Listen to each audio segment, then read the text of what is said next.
એટલી જોરથી ઉછળશે. સંતાન પણ સ્પ્રિંગની જેમ જ હોય છે.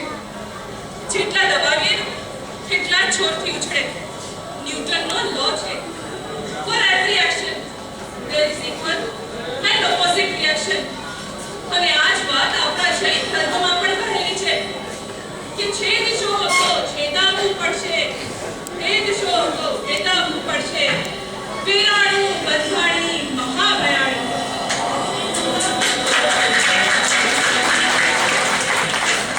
જેવું કરશો ને એવું જ પામશો. અરે જે રોકશો ને તો જે પામશો ને. જો અમૃત બરસાવશો ને તો અમૃત જ પામશો. ને હું તને પ્રેમથી જીતવા માંગતી હતી, ના કે જબરજસ્તી. અરે શું અમે જબરજસ્તી કરત તો તમે બંને ભાઈ બહેન અમારી વાત માનત? વેટ અ મિનિટ. અમે બંને એટલે હવે તમે એમ નહીં કહેતા કે તમને મારી પણ બધી વાત ખબર છે? તમારા ડિસ્કોથેક, રેસ કોર્સ,